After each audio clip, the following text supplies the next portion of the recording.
So in February, I made a video that was sort of 3 spring recommendations of books that I had read previously that were going to be coming out in March and April and May.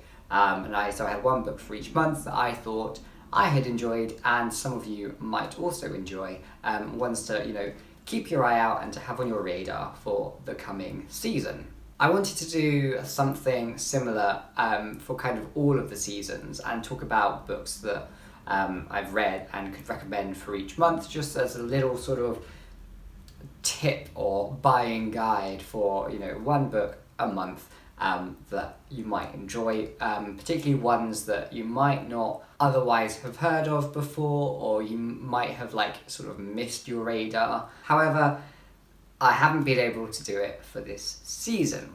For some reason, well, at least personally from my perspective, the summer season this year has quite a poor selection of books coming out here in the UK. We're talking about the UK industry, not perhaps the American industry.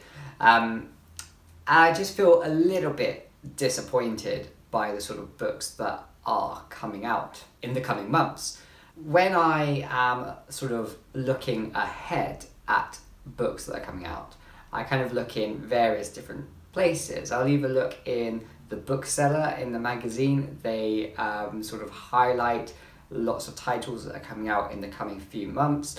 On publishers' websites, you can usually access their catalogues for books that are coming out in sort of half-year seasons. Sometimes these don't get updated as regularly as you might like, and oftentimes these are public-facing catalogues, so they actually only show highlights that they think are best suited for public consumption, as opposed to trade catalogues, which we sometimes get into the shop, or we get sent them from our reps.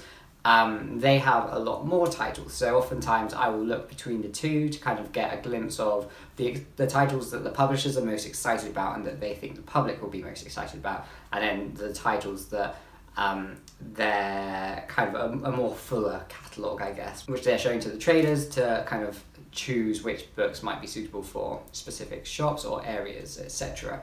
I also look in catalogues that we get from our wholesalers, because they project 3 months ahead all of the titles that they're going to be adding into their sort of catalogue, and they often do highlight some that they personally think are going to be best suited for general bookshop consumption. So that's sort of where I'm looking to kind of find out the titles that are going to be coming up. Then of course I can either request proof copies from the reps or from the publishers. Usually I'll do it through the bookshop, or sometimes if I think it's not something that is going to be particularly bookshop worthy, then I might do it from myself as my channel,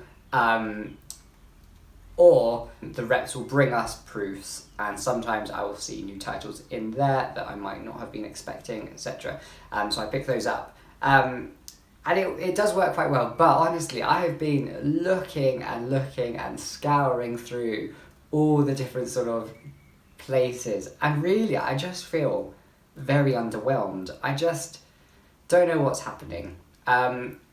May, particularly, I've noticed that publishers have been pushing a lot of really good May titles, and we're getting a lot of really exciting stuff coming out this month. Also, looking ahead, September is going to be a really great month. There's some really exciting titles coming out in September too, and actually autumn already, you can see publishers are pushing particular titles that they expect are going to be very big in that autumn window, I guess, in preparation probably for Christmas.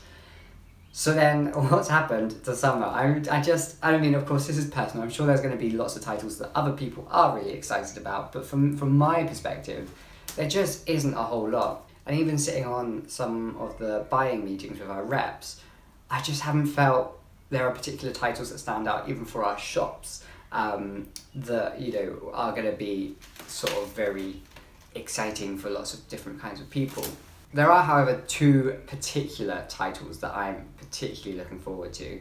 And I probably should have actually double checked their names before making this video. But the first one is The 10 Loves of Mr. Nishino, I think. And that is Hiromi Kawakami's new book, and that's coming from Granta, who have published her other two books. And I'm hoping that they're going to publish this copy in the same style that they published the other two. The reason I don't perhaps have a proof for this one, so it's not one that I will have read before and am going to recommend to you, is because, first of all, it's an author that I know and trust, so I have like a pretty good idea that I'm going to enjoy that book. But also, again, I don't particularly want to have a proof copy of this book in case it's like not as nice a cover as the final copy, and I don't want to have two copies around the house. But then finally, it's a book that I love. I want to see more of these sort of books, so I want to actually buy the book, so that the money actually gets put into the industry and the money sends a message that these are the sort of books I want to read. The other one, and for the same reasons I haven't got a proof copy of that one, is José Eduardo Agualusa's new book, and I can't remember the title off the top of my head. I will put it somewhere. Again, after reading A General Theory of Oblivion, I absolutely loved and adored that book, and I'm so excited for his latest one. And I think, from the sounds of it, it doesn't sound as interesting as A General Theory of Oblivion, but I still am very much excited for it and do believe that it's going to give me some of the same feeling that I had from A General Theory of Oblivion. So they're two titles that are like must read and are definitely on my radar. So they're ones that I would recommend to other people, but I would also recommend reading all of Hiromi Kawakami's books and reading José Eduardo Agualusa's other book. So apart from those two, the rest, there were one or two titles that I had circled because I was like, oh, maybe I will request this book. Predominantly books from McLehose Press are ones that I am very much interested in. McLehose Press produce some really great books of different kinds of genres, but they do also have a Read Around the World sort of list of titles. There's one which I believe is a Cuban novel, unless I'm getting it mixed up, because there are two books that are coming out in July. I can't remember the titles. Again, should have probably researched before I made this video. But there's one that's a Cuban one and one that's like a Mexican-American one, and I'm pretty sure it's the Cuban one that's coming through McLehose Press. Those two titles I feel quite excited about, but I don't feel particularly drawn to. They're ones that I think I would pick up and probably leave for a while, as opposed to picking up and reading straight away. So that's why I didn't really request proof copies. There's another book called The Wall of Experiment, which I am quite excited for, actually, and I was thinking of talking about that for this sort of series. However, the proof copy is just like a plain white cover page, and the actual final cover is so beautiful that I was just like, well, I don't want to have this proof. It doesn't look so nice when I can have the final copy, which is going to look beautiful. There is also a book which I think lots of people are going to be really excited for, and that is Ocean Vuong's On Earth We're Briefly Gorgeous. This is a proof copy. The proof copy is quite beautiful, and I believe it is going to be the same. This is from Jonathan Cape, which is an imprint of the Penguin family, and so our rep brought this in, and I got very excited, and because I've been greatly anticipating this book. Didn't read his poetry, because poetry isn't my cup of tea, but hearing his sort of background and his sort of ideas of what he wants from storytelling, etc., made me quite excited. But I gave this book a 2 stars. I really didn't get on with it. So that's why I didn't want to particularly make a video recommending it, because what's the point in recommending a book that you didn't like? Again, I do think lots of people are going to be really anticipating it. As to whether or not they're going to really enjoy it or not, I can't say. For me, it didn't quite know what it was. It didn't want to fully be a novel. It didn't want to fully be poetry. So it kind of fell in this in-between state where it was almost nothing. It felt too much like reading a personal diary that was a little bit empty and didn't live up to what I think it wanted to live up to. It's like sort of pitched as this young man who's discovering his It's about this young man who's like discovering his family's trauma, and he's learning to adapt to his life in the US and understanding race, class, masculinity, and all of this stuff. But it just is so empty that it doesn't give you any of that. It just tries very hard to be beautiful, and it's a little bit too contrived, and it just didn't give you any real punch. I did think that the exploration of the sort of relationship that the man has with another man, that was quite nice.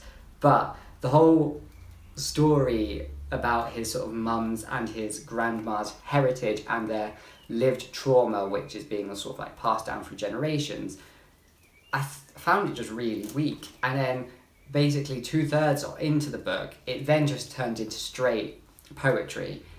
It didn't even try to be a novel anymore. It was just poetry, and I was just like, this isn't what I wanted. This isn't what I came into the book for. I wanted like an actual story with some sort of like, if not perhaps plot, because there isn't really a plot, then at least some sort of development and insight which is greater than the story itself. But no, it was just too bound by its trying to be beautiful that it lost any sort of insight, I found. So again, wouldn't recommend that one.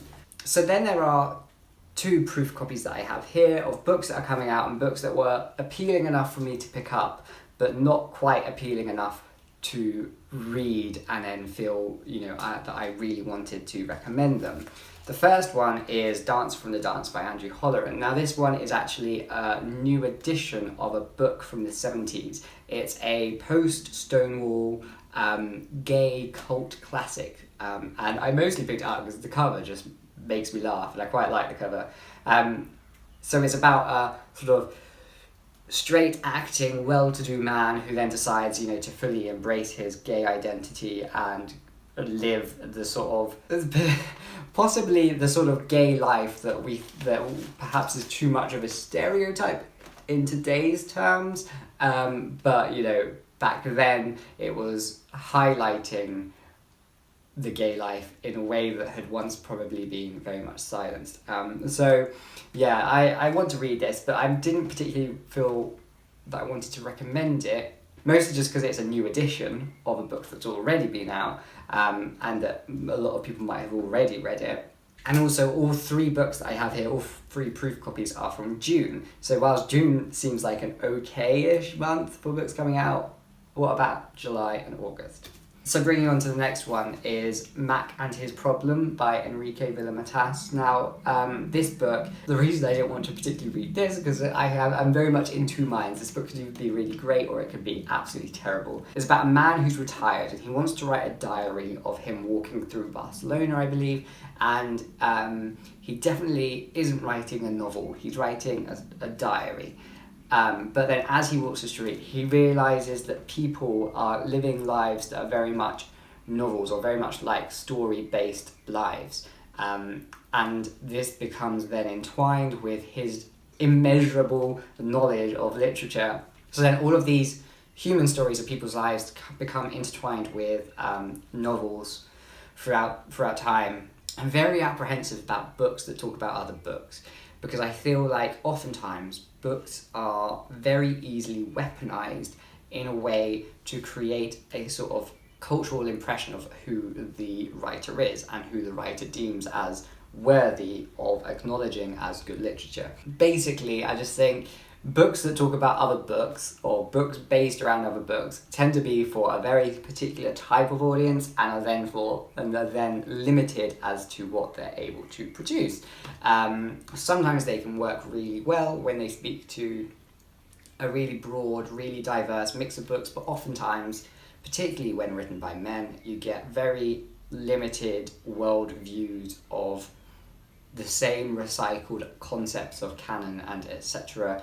that I just don't really have much time for. So again, another book that sounded okay, perhaps, but I never felt compelled to actually pick it up and to read. It does seem that just as a blanket across these coming months, all publishers aren't quite producing the things that I personally want to be seeing, and I just wonder why this is, especially in a place like Sidma, selling books in our bookshop. Summer is a really peak time for getting books out there and into people's hands. Because we are a holiday town, we get a lot of tourists, and particularly we get a lot of people from cities coming down to us.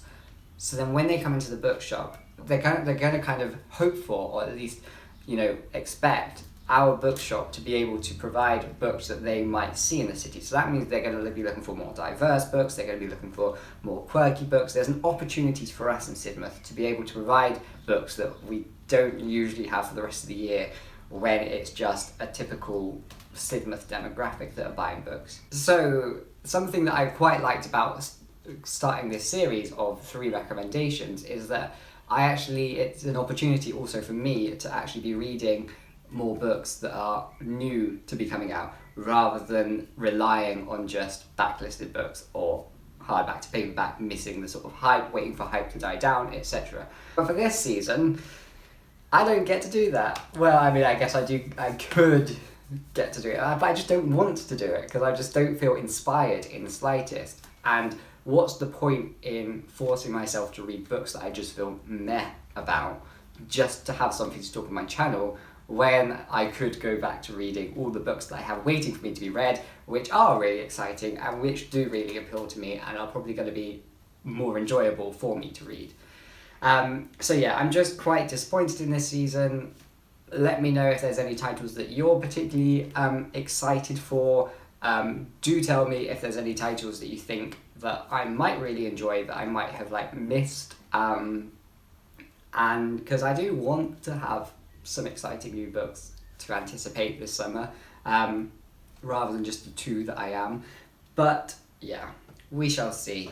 And let's just hope that next year in the summer, the publishers are going to be giving a little bit more care and thought into the titles that they're going to release during those 3 months. So I'll see you next time for another video.